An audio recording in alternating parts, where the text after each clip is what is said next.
The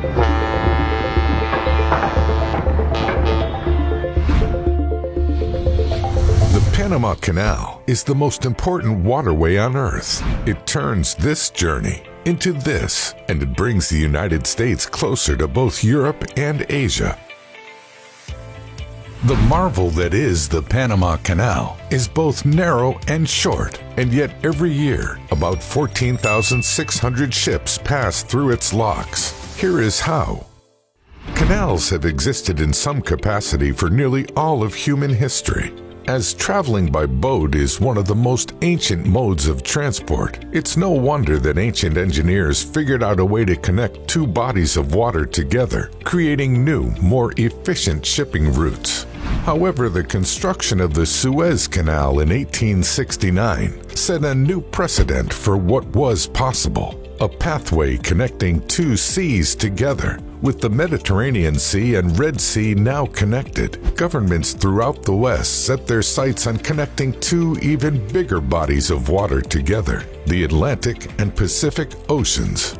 During the California gold rush of the mid-19th century, Panama was often used as a shortcut for shipping goods from New York to California. Ships would dock either on the Pacific or Atlantic side and transport their goods across what is now Panama.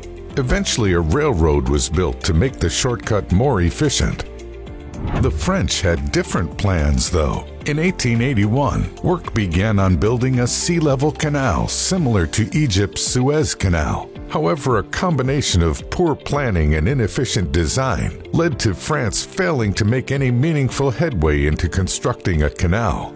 After significant worker casualties due to illness, floods, and poor management, the U.S. took over construction in 1904. Chief Engineer John Frank Stevens took one look at the geography and instantly knew why the French had failed. A sea-level canal was simply not possible. Thus, work began on the creation of the world's then largest artificial lake, Gatun Lake.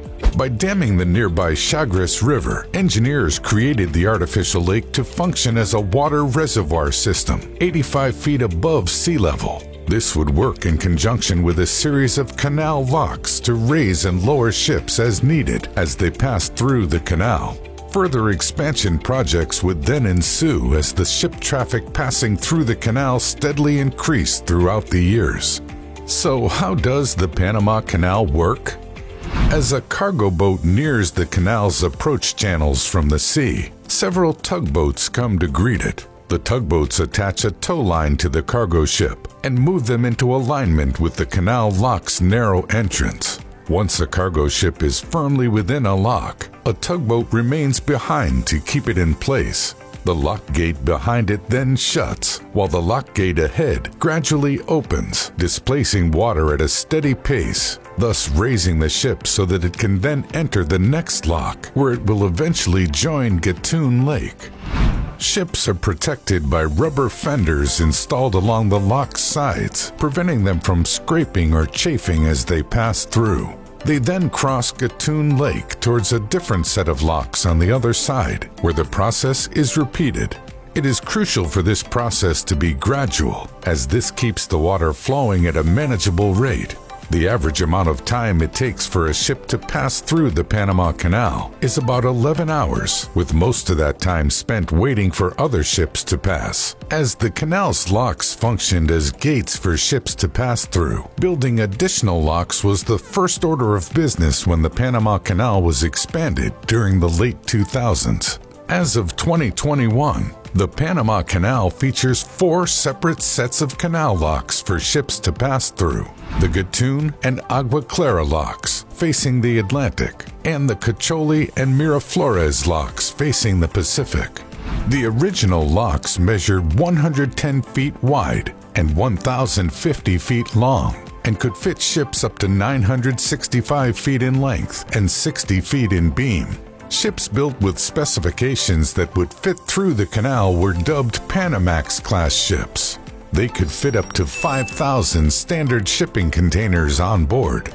While this may seem like a huge amount of cargo, this figure is dwarfed by the additional capacity granted by the canal's newer, bigger locks. With the construction of new locks, new Panamax or Neo-Panamax class ships could accommodate up to 13,000 containers. While the Panama Canal has yet to face a blockage similar to the Suez Canal's mishap earlier this year, maintenance has been an ongoing issue.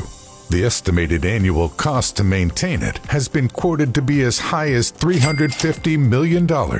Engineers are constantly fighting natural phenomena such as erosion and landslides just to keep the canal intact.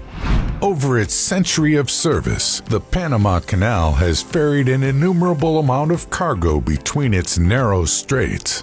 Chances are, many of the things you own have found themselves on a ship passing through the Panama Canal at one point. Here's to hoping this marvelous feat of engineering lasts 100 years more.